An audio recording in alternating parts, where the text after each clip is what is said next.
Former President Donald Trump rushed off the stage after gunfire erupts at his Pennsylvania rally. The former president now saying he has been shot. Officials investigating the shooting as an attempted assassination. We want to show you the moment shots were fired. This is just after 6 o'clock tonight. Oh, that's a little bit old, that chart. That chart's a couple of months old. And if you want to really see something that's said, take a look at what happened.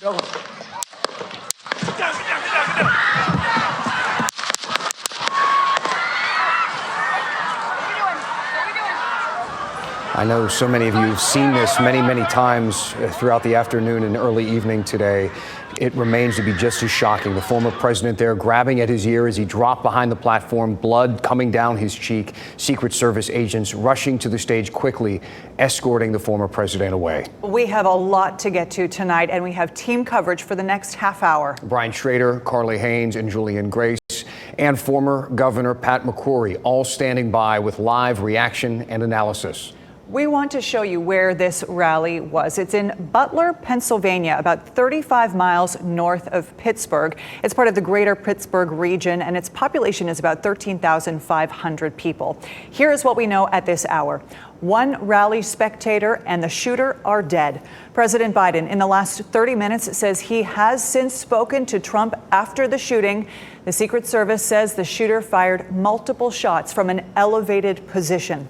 Former President Trump posting this message on Truth Social in the last hour, where he thanked law enforcement for their quick response.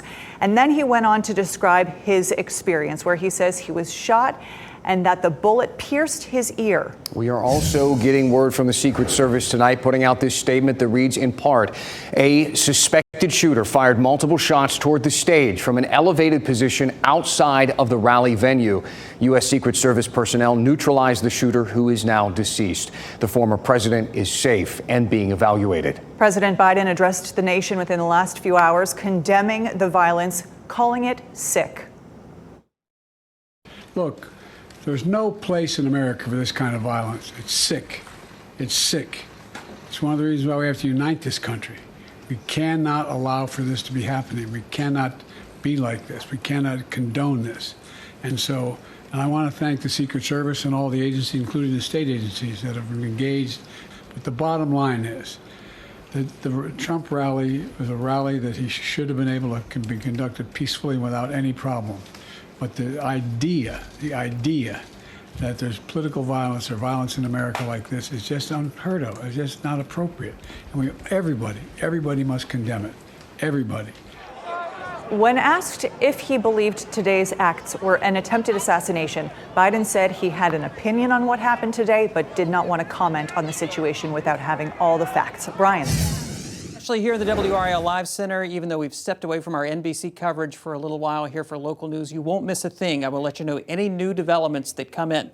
As you mentioned, President Biden did speak with former President Trump this evening, and as we take a live look at the White House right now, President Biden is coming back to the White House early from his home in Delaware. He was expected to stay through Monday, but he is heading back to the White House early tonight. He is expected to arrive around 12:30 a.m. There is no word on whether the president will speak once he gets back to Washington. Also new tonight, the Wake County Republican Party sending out an email calling today's assassination attempt unimaginable and shocking, and they included that enduring image from this awful day in American history captured right after that shooting. Now, if you're just getting up to speed on what happened earlier this evening, I want to take you to some sound from some of the people who were at that rally in Pennsylvania, and they describe what they experienced.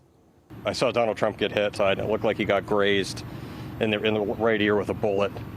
I kind of saw that go on, and then I looked down, I saw that the man, had died in the bleachers. It was definitely shot right behind me. It hit a couple people in the bleachers that were wounded pretty seriously. And in the past 30 minutes, House Speaker Mike Johnson putting on X that the House is going to conduct a full investigation into the tragic events of today as questions begin to mount about how this could have happened. Many questions and many reactions still coming in, Brian. Thank you. Local lawmakers are weighing in after this shooting at the Trump rally. Messages supporting Trump and condemning the violence started flooding social media moments after the news broke. WRAL's Julian Grace live for us in Raleigh tonight. Reactions from across the state, Julian. Absolutely, Dan. You know, moments after that shooting happened, posts started coming in from lawmakers on both sides of the aisle saying what happened today cannot be tolerated. We watched as former President Donald Trump was whisked off the stage at a rally in Butler, Pennsylvania, just outside of Pittsburgh after gunshots rang out. Moments later, tweets started coming out. This one from Josh Stein, who shared he is outraged by what happened tonight at President Trump's rally. He shared political violence is abhorrent. Mark Robinson posted saying, "My family and I are praying for President Trump and his family." And Congressman Wiley Nichols sent a statement saying, quote, "I'm saddened and appalled by the tragic news of a shooting at Donald Trump's rally." It was divine intervention that he has not been killed. NC Senate Majority Leader Paul Newton shared his thoughts as well. Life is precious, and we should have a culture in this country that values life. And if you have a political opponent that you disagree with, violence is never the answer. The answer is to marshal your friends and vote that person out of office. That's how we do it here. It is not with violence. Now, Newton had so much more to say in our 101 interview, including the fact that he says he's encouraged to hear both Republicans and also Democrats speak out against the shooting. Reporting in downtown Raleigh, Julian Grace, WRAL News. Former Republican Governor Pat McCrory, a frequent commenter at the network news level, joining us now live. First of all, thank you very much for being here on this very delicate day.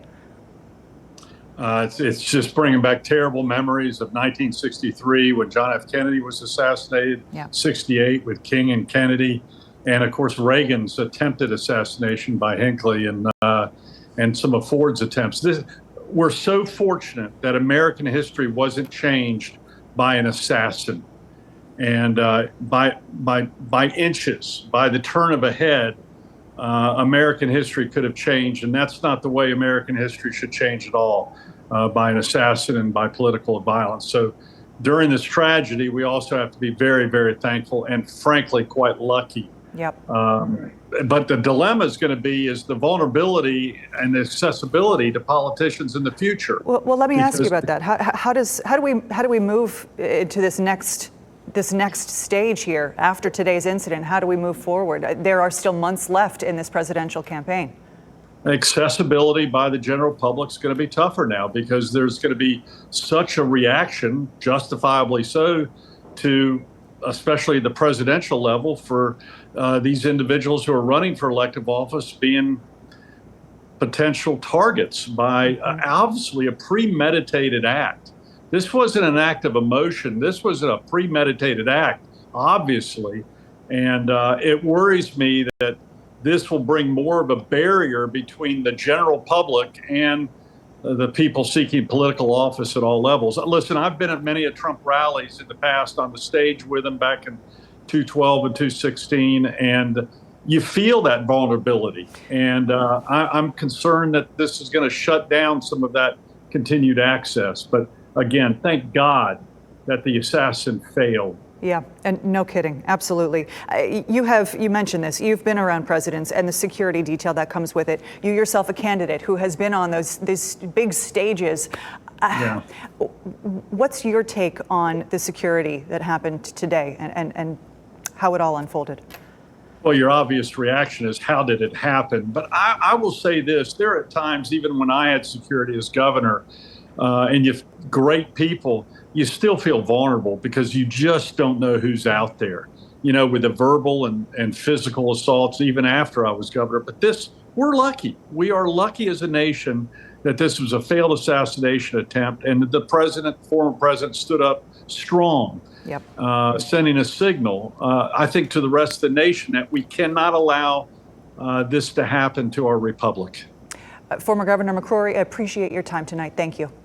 Thank you very much.